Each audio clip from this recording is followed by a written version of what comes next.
অসমমণি ৰাইজলৈ বিশেষ এষাৰ অনুৰোধ পঠাবলগীয়া হৈছে। অনুৰোধ কৰা পথাৰষাৰ মোতকৈ ডাঙৰ ডাঙৰ মানুহ আছে, মোতকৈ হেভি মানুহ আছে, কিন্তু মই পঠাবলগীয়া হৈছে। বেয়া নাপাব। চাওক, এয়া 200 বিলৈ নাও কাহিনী চাওক, আৰু নাও কাহিনী চাওক। নাও ইয়াৰ ডিগলাৰ দিলে যদি চাওক, মানুহ বহুত মৰাৰ পিছত নাও ডিগলাৰ দিছে। আৰু শুনক, ইয়াৰ কাহিনী শুনক, কিবা জলবায়ুত কিবা খনি সোমাই গ'ল। খনি সময়ত বহুত মানুহ, কিমানটা মানুহ এতিয়া সম্পূৰ্ণ বহুত জেগাত আহোঁতে নিহতটো পাছৰ কথা। এতিয়া সম্পূৰ্ণ এতিয়া কি বৰ দুৰ্ভগীয়াকৈ পৰিয়াল কটাবলগীয়া পৰিছে। বহুতে সম্পূৰ্ণ অন্নদান মুখত ল'বলৈ পোৱা নাই। বহুত কেঁচু সৰু ল'ৰা ছোৱালী স্কুল পথটো বাদ আছে বা অসম জনজাতিকে বাচি গৈছে, কিন্তু বহুত মানুহ এতিয়া পৰিয়াল বহুত দুখত দিন কটাবলগীয়া পৰিস্থিতিত পৰে। মন্ত্ৰীবিলাকে এটা কথা চিন্তা কৰক, মন্ত্ৰীবিলাকে কাৰোবাৰ হাতত পইচা দিয়ে নিদিব, কিমান টকাই দিছে বা য'তেই নিদিয়ক, হাতে হাতে ডিষ্ট্ৰিবিউট কৰিব, কিন্তু কাৰোবাৰ হাতত দিলে কোনোবাই খাবলৈ নাপাব বুলি কয়। কালি এটা নিউজ পঢ়ি শুনি পাইছোঁ, কেঁচুৱা ল'ৰা ছোৱালীয়ে কেতিয়াও চিৰা খাই জীয়াই থাকিব নোৱাৰে। এই কথাটো ভুল নুবুজিব।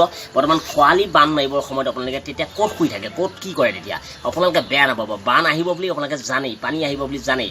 এতিয়া হাঁহৰ পুকুৰে আৰু সম্পূৰ্ণ বাৰিষা পানী একেই। এতিয়া বৰ্তমান বানপানীৰ বিষয়ে কান্দি লাভ নাই, বেয়া নাপাব। বহুত ভণ্টিহঁতলৈ কৈছোঁ যে তোমালোকে দাদাহঁতলৈ যদি বিয়া সোমাবলৈ আছে, মই বিয়াত সোমাই দিয়া। পানীত জগ্দ হৈ থকাতকৈ, অন্য দান নোখোৱাতকৈ থকাতকৈ মই কৈছোঁ গুচি যোৱা ভাল। আৰু কিন্তু চৰকাৰে এটা কথাই লওক, শিশুবিলাকৰ কাৰণে এখন য'তেই নহওক বহুত স্কুল এনেই পৰি আছে, তাত নি পেলানি সস্তাপান হিচাপে স্কুলবিলাক দিগলাকে, যিবিলাক স্কুল মাষ্টৰ নাই সেইবিলাক স্কুলত লোৱা সম্পূৰ্ণ নি পেলানি তেওঁলোকে সস্তাপান জেগা দিয়ক। আৰু বৰ্তমান ল'ৰা ছোৱালী পঢ়া শুনাটো কিন্তু বয়সস্থ মানুহজন মৰি গ'ল বেয়া নালাগে, বা আজি বুঢ়ীগৰাকী মানুহ মৰি গ'লে বেয়া নালাগে। সেইকেইজন বৰ্তমান এটা নেই হয় আৰু কিবা দুৰ্ভগীয়া হয়। কিন্তু হ'লেও এতিয়া আমাৰ ল'ৰা ছোৱালীৰ বিষয়ৰ কাৰণে চৰকাৰে কাৰণ, আৰু চৰকাৰে কোনোজন বহুত ডাঙৰ ডাঙৰ মানুহক কোনোৱে পইচা দিছে বুলি গম পাইছোঁ। সেই পইচাটো নিজে নিজে হাতে হাতে ডিষ্ট্ৰিবিউট কৰি সম্পূৰ্ণ এখন ফিল্ডৰ মাজত বা লোকৰ হাতত, কিন্তু কাৰোবাৰ হাতত পঞ্চায়তৰ হাতত বা মুকলিমূৰীয়াকৈ কাৰোবাৰ হাতত দিছোঁ বুলি কৈ ডিগলা নিদিব। ডিগলি বুলি কোনোবাই পাব পাৰে, আৰু কোনো ডকুমেণ্টছ নোহোৱাকৈ সম্পূৰ্ণ এই বানপানীৰ সাহায্যবিলাক দিব বুলি মই কৈছোঁ। এটকীয়া চাউলটো তেওঁলোকক দি দিয়ক, আৰু এটকা চাউলটো তেওঁলোকৰ সম্পূৰ্ণ ল'ৰা ছোৱালীবিলাকৰ কাৰণেও, নহ'লে পৰিয়াল ধ্বংস হৈ গৈছে।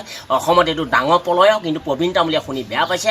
কিন্তু দ্বিতীয়বাৰ যদি কিন্তু মই বানপানীৰ কাৰণে যদি খৰালি কোনোবা মানুহে আমাৰ অসমবাণী ৰাইজে নেকানে, তেতিয়া কোনো মন্ত্ৰী মুদাকক কোনো সম্পূৰ্ণ ইতিমধ্যে এখন গটগটীয়াকৈ মিটিং দিয়া হ'ব। সেই মিটিঙত সম্পূৰ্ণ লাখ লাখ মানুহে ক'ব লাগিব যে য'ত বানপানী হৈ যায়, য'ত মাথাই ভাঙিছে, তেওঁ খৰালিত যদি এইবাৰ সেই মিটিঙত জড়িত নহয়, কিন্তু সম্পূৰ্ণ প্ৰবীণ তামুলীয়া কিন্তু এইবাৰ ইলেকশ্যন খেলিবলৈ যোগাযোগ কৰিছে। আৰু সম্পূৰ্ণ যি মন্ত্ৰীয়ে নহওক, মন্ত্ৰীজনক নমতাকৈ আহিব লাগিব, আৰু মাতিলে নহ'ব। মন্ত্ৰীজনে চকু কাণ দিব লাগিব। আজি কোনোবা SC এজনক GC এজনক গৈ পৰামৰ্শ লৈছে, আৰু বা ঘাঁহ কৰিবলৈ গৈছে, কিন্তু তেওঁ সম্পূৰ্ণ টাইম দিব পৰা নাই, আৰু তেওঁলোকে যোৱা নাই। কোনো মন্ত্ৰী গৈ নাৱত নামি গৈ নিজে টৰ্চ মাৰি চোৱা নাই। মাত্ৰ যুৱক কেইজন মানেহে কোৱা শুনিছোঁ, এজন খেলৰ মানুহ আৰু কেইজন মানে কিমানটা কোটি টকা দিছে বুলি কৈছে, কিন্তু সেই টকা কথাটো পাইছে নাই অতি সোনকালে তদন্ত লওক আৰু নিউজত পঠাই দিয়ক। এই তামুলীয়া কথাটো শুনিবলৈ পালেহে অসমবাণী ৰাইজলৈ এখন গটগটীয়াকৈ ৭০ লাষ্টত মিটিং দিয়াৰ সম্ভাৱনা আছে। ধন্যবাদ।